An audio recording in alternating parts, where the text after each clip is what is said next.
मिसाल के साथ मायावती की चाल, लोकसभा के लिए बीएसपी ने शुरू किया प्रचार। 2024 के आगाज के साथ ही लोकसभा चुनाव का समय भी नजदीक आ गया है, जिसको लेकर नेताओं ने जनता को नए साल की शुभकामनाएं देने के साथ साथ राजनीतिक दांव भी चल दिया है और इसकी शुरुआत की है बहुजन समाज पार्टी की राष्ट्रीय अध्यक्ष मायावती ने। बसपा प्रमुख मायावती ने देशवासियों से इस वर्ष लोकसभा चुनाव में सर्वजन हितैषी सरकार बनाने की अपील की है।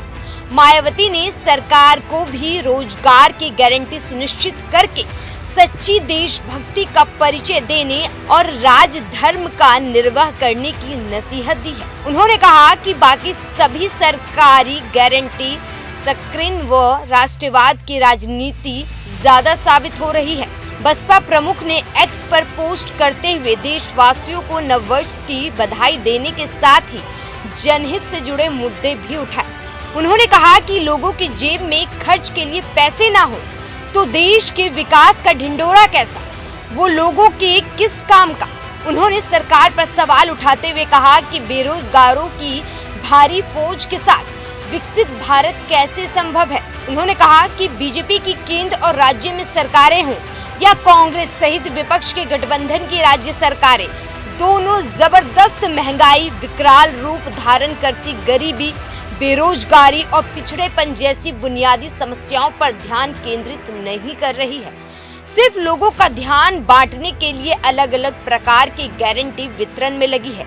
सारी गारंटी स्कीमें समाधान कम और छलावा ज्यादा लग रही हैं। उन्होंने आगे कहा कि इस चुनावी वर्ष में सरकारी वादे, घोषणाएं और दावों की शाही प्रचार से आम जनता के साथ और अधिक छल छलावा बंद करके उनके अच्छे जीवन की दिशा में काम शुरू हो और न कि कुछ मुट्ठी भर लोगों के अच्छे दिन के ही कार्य हो।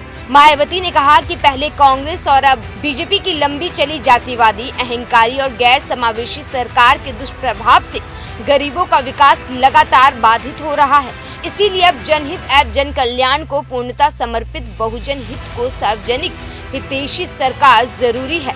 अब देखना होगा कि मायावती की इस अपील के लगभग 4 महीने बाद होने वाले लोकसभा चुनाव में जनता किसे चुनती है। INDIA और NDA से अलग क्या देश की आम जनता अपना वोट दूसरी राजनीतिक दलों को देगी। ब्यूरो रिपोर्ट, दैनिक हिंद।